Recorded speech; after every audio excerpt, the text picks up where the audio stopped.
Awesome, guys. So we're here at another multi-unit in downtown Kitchener. This was a legal fourplex that we picked up at the end of 2021. We love this one because of the location, the amount of units, and the potential for cash flow. So let's check it out.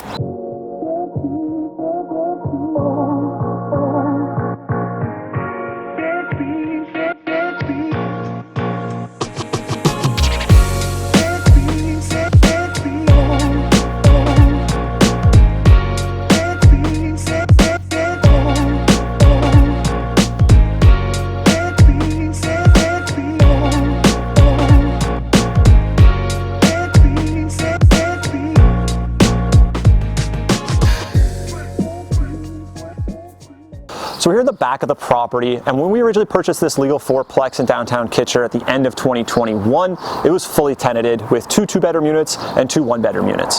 So we purchased this, it was getting just about a 4% cap rate, which is kind of market cap rate for our region. Yep. And that's about where stuff cash flows. We purchased this right at that benchmark with room for upside, and we love the future potential cash flow with this one. Absolutely. We're going to go over a few other features we like about this one, and then we're going to jump into the numbers. So one really important thing that we loved about this property was the extra parking in downtown, which comes at a premium, and the garage space that we're going to utilize to boost our cash flow. And the other bonus was the lot size. Come check this out. This property sits on a 50 by 180 lot in the heart of the city. Lots of future potential. So guys, now we're going to break down the downtown Kitchener fourplex that we picked up there in 2021. When we first purchased this property, we scooped it up for $965, which was a pretty good deal at the time. Great deal. Great deal at the time. The reason we really liked it, aside from price, aside from location, the lot, and all that stuff, is, if we go through the numbers, Matt, we're getting $4,200, just over $4,200 in rent, right? Yeah, as is. So this is as is. As is. We purchased it fully tenanted, yeah. No problems. Yeah. Just over $4,200 in rent. Our expenses were just over $1,000. Our NOI was just under $3,200 with a $2,850 mortgage. We were cash flowing. Yeah, and this is as is, like I said, so this is about a 4%, it's like a 3.98% cap rate on this when we ran it. On market, as is, fully tenanted. This was our worst case scenario. Yeah, with all of these rents underutilized. Yeah. Like each one of those could be increased, $300 to $600. So we saw a ton of opportunity for just increased cash flow. Absolutely, and it was two two-bedroom units and two one-bedroom units. Like we said, all of them had slightly depressed rents. We had room to upside or increase those, but as is, we got a cash flow positive property on market. We're ready to rock and roll. Awesome. So now let's look at what we actually did with it. Awesome, guys. So we actually purchased this property in 2021, and between when we got it under contract and closing, we had one of the tenants, one of the one-bedroom tenants, actually give notice. And like we mentioned before, all the tenants that were in there were great, but they were paying slightly under market value rent. So with that unit, we put about 10K. Yeah, so basically they were paying $913 a month, so they were paying the least in the biggest unit. They'd just been there a long time. Before we even took possession, she had found a job elsewhere, decided to move out.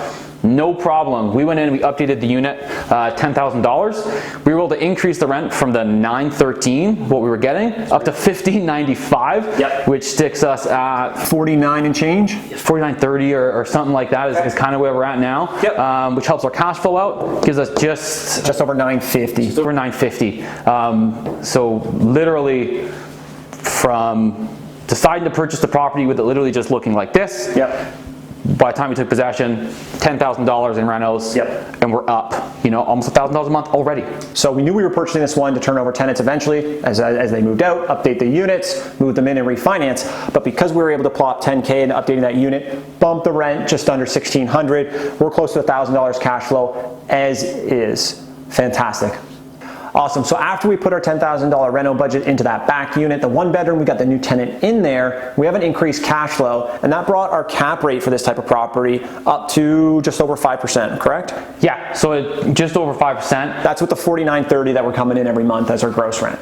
Yeah, so what this does, and again, talking about cap rates to justify value, so when we purchased this, again, 4% based on the income of our purchase price, if you use that same cap rate to basically determine its value now, we're looking at a 1,150, okay? Bank let us stick a $900,000 mortgage on this. Fantastic. So, we're only in this for 100K now as opposed to the 200. Our rental income, as we mentioned, with just a one unit turnover is $49.30. Our new mortgage, based on the $900,000 mortgage, is $33 and change. And then, we're actually up more than we predicted anyway with being in it for less, just because of our massive increase of rent, and we're at 41 cash flow a month. Yeah, so big thing is, one, we're up a little bit more every month. We've refied and pulled 100K in equity out, and our property's worth more money just based on a market rent cap rate, and 3 of the 4 units are still in there, are still paying under market value for rent, so there is room to boost our cash flow as the tenant turnover happens naturally.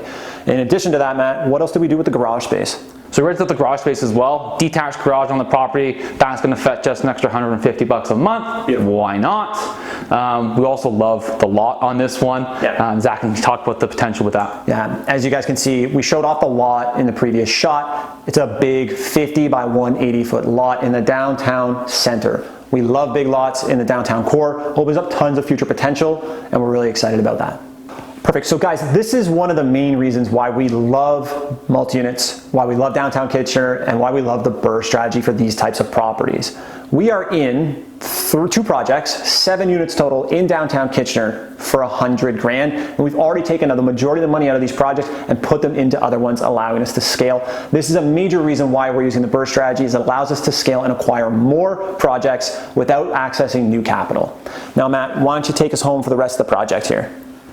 Yeah, so as Zach mentioned, we are now in 2 properties for 100K. The triplex we're in for nothing. The fourplex we're still in for 100K, simply because we haven't turned over all of the units yet. But once we do, we'll get that money back as well. And future potential.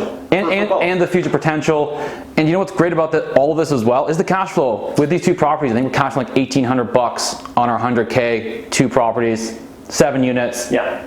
It's fantastic. You gotta love it. So in a previous video, guys, we mentioned our investor hot list. We get a lot of people reaching out, figuring out where the deals are, what types of deals are in our marketplace, and we're releasing that every single week. So if you're curious about how to find these deals, and just to be clear, we found all these deals on market. Yeah, all of our deals we're finding on market. We get a ton of talk about, you guys must be getting stuff off market. We're not. These are all MLS listings. All MLS listings, guys. So if you want to know how we're finding deals, you want to get access to the deals that we think offer good value in Waterloo Region, there's going to be a link in the description to a contact form. Select the investor tab, shout us out and say we want to be on the investor hot list. We'll follow up and make sure that we get in touch to send you guys the right listings that fit the profile and the types of deals that you're looking for. But for now, thank you so much for watching the video, guys. Super excited to have you back on the Canadian Real Estate channel. If you like what you saw, give us a like, hit the subscribe, and let us know what else you want to see down in the comments, and we'll see you next time.